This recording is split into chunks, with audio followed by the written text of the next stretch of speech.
Ուզում եմ այսօր էլ անեմ էքսպերիմենտ, եկեք վերցնենք երկու տղամարդ, երկու կին,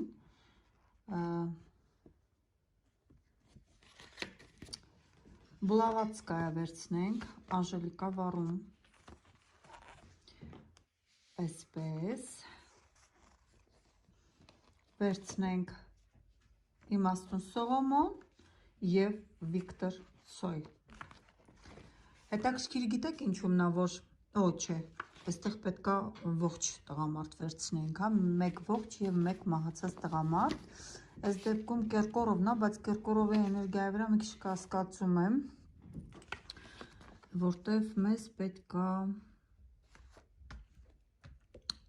նորմալ տղամարդ, հա, որ իր էներգետիկայից հասկանանք։ Տեսեք, երկու կանայք են, մեկը էզոտերիկ, մյուսը երկչուհի, էզոտերիկը մահացած է, երկչուհին փառք Աստծու կա, երկու տղամարդ Իմաստուն արքան, Սողոմոն արքան և իհարկե Կերկորովը, էզոտերիկ երկիչ։ Հիմա ըստ իրենց էներգիաների մենք պետք է տեսնենք, հա, ով է նկարում,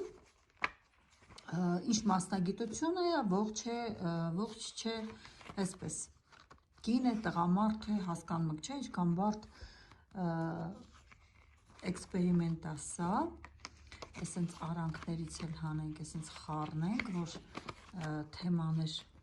այսպես չառաջանա, այսինց, հիմա կդնենք մենք ու կտեսնենք, որտեղ մենք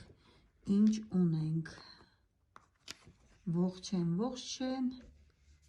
այստեղ են ասել ինսենջիս են, ով են, ով չեն։ Так, սկսենք այստեղից և տեսնենք էներգետիկա, մի քիչ Կերկորովին եմ կասկածում, որ կարա բերի կանացի էներգիայով, վարում, ասեցի ու եղավ, դե խնդրեմ, բա, այստեղ է վարումը,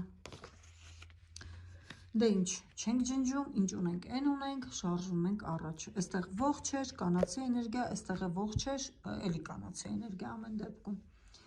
այստեղ տեսնենք,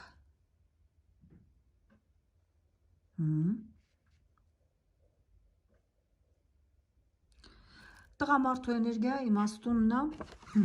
և Բլավատսկան է, այսպես ստացվեց մեր այսօրվա էքսպերիմենտը, այսենց, դե Կերկորովի դեպքում հասկանում եք էլ, այդքան խիստ չլինեք, կարելի է ինձ հասկանալ, Կերկորովին ամենայն դեպս մի քանի էքսպերիմենտ ես ունեցել եմ, ու իրան միշտ բերել է կանացի էներգիայով, չգիտեմ, հետևությունները թողնում եմ ձեզ։